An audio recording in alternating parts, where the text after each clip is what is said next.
આમ આદમી પાર્ટી હાલ સમગ્ર ગુજરાતમાં ગુજરાત જોડો જનસભા દ્વારા લોકો સાથે સંપર્ક કરી રહી છે અને મોટી સંખ્યામાં લોકો આમ આદમી પાર્ટી સાથે જોડાઈ રહ્યા છે।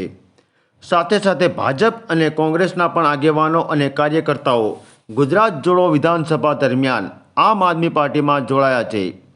આજે આમ આદમી પાર્ટીના ડેડિયાપાડાના ધારાસભ્ય ચૈતર વસાવાની આગેવાનીમાં ડભોઈના પણસોલી ગામે ગુજરાત જોડો જનસભાનું આયોજન થયું હતું। આ જનસભા બાદ ધારાસભ્ય ચૈતર વસાવાએ મીડિયા સમક્ષ પોતાની વાત રજૂ કરતા જણાવ્યું હતું કે આજે ડભોઈ વિધાનસભાના પણસોલી ગામ ખાતે ગુજરાત જોડો જનસભાનું આયોજન થયું હતું અને તેમાં મેં હાજરી આપી। સાંભળો શું કહેવું છે ચૈતરભાઈ વસાવાનું। આજે ડભોઈ વિધાનસભાના પણસોલી ગામ ખાતે ગુજરાત જોડો જનસભા મળી અને આ જનસભામાં 1500થી પણ વધારે કોંગ્રેસ અને ભાજપના આગેવાનો કાર્યકર્તાઓ આમ આદમી પાર્ટીમાં આજે જોડાઈ રહ્યા છે। ત્યારે આજે ગુજરાતમાં 30 વર્ષથી ભારતીય જનતા પાર્ટીની સરકાર છે।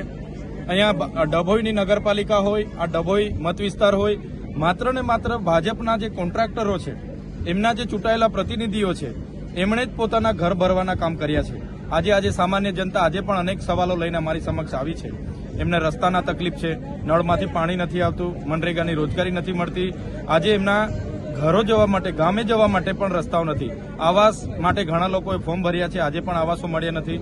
માત્ર ને માત્ર આદિવાસી હોય, દલિત હોય, વંચિત હોય, રાજપૂતોના તમામ સમાજનો મતબેંક તરીકે અહીંના નેતાઓ ઉપયોગ કરે છે એવી અમને ફરિયાદ મળી છે।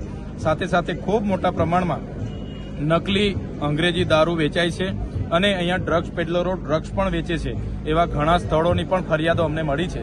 ત્યારે અમે આજે બધા જ લોકોને કીધું છે કે આવનારી તાલુકા અને જિલ્લા પંચાયતોમાં બધા તૈયાર થઈ જાય, આમ આદમી પાર્ટીની બોડી બને એવા અમે બધા પ્રયાસો કરીશું। આમ આદમી પાર્ટી સ્વતંત્ર લડવાની છે ત્યારે અમને પૂરેપૂરો જનતા પર વિશ્વાસ છે।